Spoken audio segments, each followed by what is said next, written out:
আবার সে ইহুদি লোকটাকে ডাক দিয়ে বললেন, ইহুদি, এবার তাহলে তুমি তোমার জিনিসটা দেখাও। লোকটা পল্টি লইছে, ডাক দিয়া কয়, নবী গো, ও নবী, আপনি কি জানেন না বৈশাখকে যদি ব্যাগের ভিতর থেকে বের করে দেই গো, একটা দৌড় মারবে। কারণ সে মানুষ দেখলে দৌড় মারে, মানুষের ছায়া দেখলে দৌড় মারে। রহমতুল নবী ডাক দিয়ে কই, ওরে ইহুদি, আসলে তুই আমাকে চিনতে পারস নাই, কিন্তু ঠিকই তোর ব্যাগের জিনিসটা আমাকে চিনতে পারবে।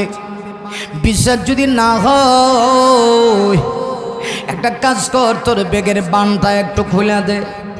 এই কথা শুনি ইহুদি বড় আশ্চর্য হয়ে গেল। ইহুদি বলে, আমি সঙ্গে সঙ্গে ব্যাগের বানটা খুলে দিলাম। যেমনি ব্যাগের বান খুলে দিয়েছি, এমনি দেখি গুইসাব একটুকু দৌড় মারে নাই। আস্তে করে আদবের শহীদ এসে আমার নবীর সামনে দাঁড়ায় গেছে। দাঁড়ায়া মনে হয় তার বাসা দিয়েছে, আমার নবীর উপরে দুরূদ পড়তে শুরু করছে। নারী মুমিন না, ইহুদি বড় আশ্চর্য, শুধুমাত্র তার বাসা দিয়ে আমার নবীর সামনে দাঁড়ায় দুরূদ পড়ে তা না। লোকটা বলে, আমি তাকায় দেখি গুইসাবির দুইটা চোখ দিয়ে টপ টপ টপ টপ করে পানি পড়তে শুরু হয়ে গেছে। গুইসাব আকাশের দিকে একবার তাকায়, আরেকবার নবীর চেহারার দিকে তাকায়। আবার নবী বলেন, ইহুদি রে, দেখ একটা গুইসাব আমাকে কিভাবে চিনল। আকাশের দিকে তাকায় মহান আল্লাহকে ডাক দেয়া বলে, ও প্রভু, আমার ভাগ্য কত ভালো, কপাল কত ভালো, একটা সুযোগে তোমার নবীকে দেখতে পারলাম। যে নবীকে দেখলেই জাহান্নামের আগুন হারাম হয়ে যায়, দুজকের আগুন হারাম হয়ে যায় গো। ওই নবীকে আমি একটা বার সুযোগে দেখে ফেললাম। রাসূল তখন ইহুদি লোকটাকে ডাক দেয়া কয়, ইহুদি রে, তুই চিনলি না, কিন্তু সে আমাকে চিনল। একটা কাজ কর, তুই কালেমা পড়, কালেমা পড়ে মুসলমান হয়ে যা। কারণ আমার নবী চায় না আমার কোন উম্মত জাহান্নামে যাক। আমার নবী চায় প্রত্যেকটা উম্মত জান্নাতি যাক। কারণ উম্মতের প্রতি আমার নবীজির এত দরদ, আমার নবীর এত মায়া। আল্লাহ পৃথিবীতে যত নবী পাঠাইছি সকল নবীরা মিলেছে পরিমাণ না উম্মতির জন্য কান্না করেছে। তাফসীরে কাবীরের ভিতরে লেখে, আমার নবী শুধুমাত্র হিজরতের রাত্রিতে উম্মতির জন্য এর চাইতে বেশি কান্না করেছে। এত কেঁদেছি আমার নবীজি যেই দিন হিজরতের রাত্রি আসলো, রহমতের নবী চোখের পানি ছেড়ে দিয়া কাবা শরীফের সামনে গিয়া আমার নবী চোখের পানি ছেড়ে দিয়া কান্না করে আর দেখে বলে, কাবারে, ও কাবা, তোকে ছেড়ে চাইতে আমার মনটা চাই না রে কাবা। কাবারে, এতদিন আমি মক্কায় ছিলাম, প্রাণটা ভরে মনটা ভরে আমি তোমাকে তাওয়াফ করেছি, কিন্তু এই মক্কার মানুষগুলি এত নিষ্ঠুর, আমাকে আর মক্কায় থাকতে দিল না। আমি এখন মক্কা ছেড়ে চলে যাব। নবীজি চোখের পানি ছেড়ে দিয়া কান্না শুরু করছে। আল্লাহ জিবরিলকে ডাক দেয়া কয়, জিবরিল দৌড়ে যাও আমার বন্ধুর কাছে গিয়া বলো, বন্ধু গো, আর কাঁদতে হবে না, আর কাঁদতে হবে না, চোখের পানি মুছে ফেলুন। এই মক্কার মানুষগুলি আজকে আপনাকে এত কষ্ট দেয়, আমার নবী কাবার ভিতরে ঢুকে 2 রাকাত নামাজ আদায় করবেন, এই সুযোগটা পর্যন্ত মক্কার কাফেররা দিল না। আল্লাহ ডাক দেয়া কয়, নবী গো, চোখের পানি মুছে ফেলুন। এমন একদিন আসবে এই কাবার চাবি আমি আল্লাহ আপনার হাতে দান করব। সেই দিন আপনি যাকে চাইবেন তাকে কাবা শরীফের চাবি হস্তান্তর করবে। আমার নবীজি উম্মতের প্রতি কত দরদ। নবীজি ডাক দেয়া কয়, ইহুদিরে একটু কালেমা পড়স না। ইহুদি খুব চালাক।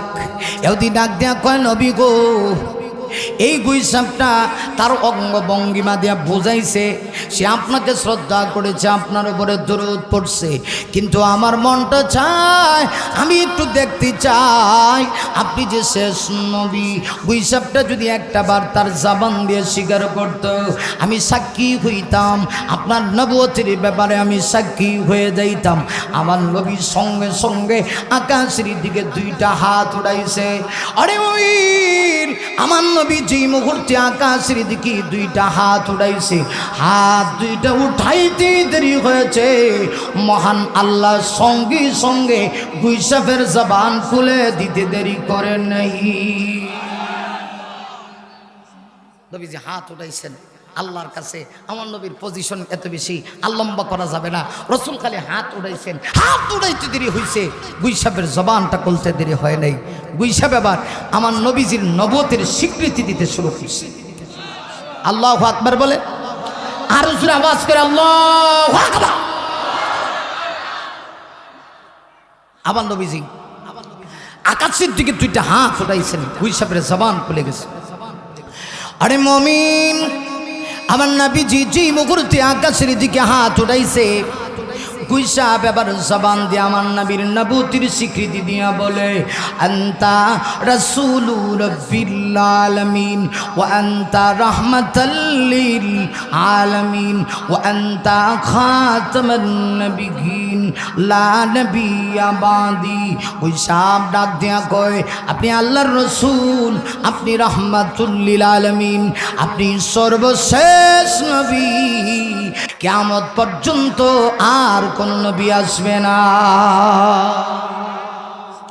তাইলে লক্ষ্য করে দেখুন, একটা গুইসাফ পর্যন্ত আমার নবীর নবুয়তের স্বীকৃতি দেয়, আর ওই কুলাঙ্গার কাদিয়ানির বাচ্চারা নবীর উম্মত হইয়া নবীকে শেষ নবী মানে না। আমি আজকে ফতোয়া দিয়া গেলাম, একটাও মুসলমান না, সবগুলি তাজা তাজা কাফের, ঠিক কিনা? সবগুলি কাফের। আল্লাহ পাক তাই বলেন, লম্বা করি না, আর লম্বা করার দরকার নাই, দেশের পরিস্থিতি ভালো না। আবারও যদি কখনো আসি সবিস্তারিত আলোচনা করব। আল্লাহ রাব্বুল আলামিন তাই বলেন, মা কানা মুহাম্মাদুন আবা আহাদিম মির রিজালিকুম ওয়ালাকিন রাসূলুল্লাহ। আল্লাহ পাক বলেন, মুহাম্মদ সাল্লাল্লাহু আলাইহি ওয়াসাল্লাম তোমাদের পুরুষদের ভিতর থেকে প্রাপ্ত বয়স্ক কোনো পুরুষের পিতা না, তিনি হলেন ওয়ালাকিন রাসূলুল্লাহ, তিনি আল্লাহর রাসূল, ওয়া খাতামান নবিয়্যিন, তিনি সর্বশেষ নবী। এই বিশ্বাস সবার অন্তরে আছে কিনা নাই? আরো জোরে আওয়াজ করে বলতে হবে, আছে কিনা নাই? সর্বশেষ আপনাদের কাছ থেকে প্রতিজ্ঞা নিতে চাই, অতএব কাদিয়ানীদের সঙ্গে আমাদের কোনো আপোষ হতে পারে না।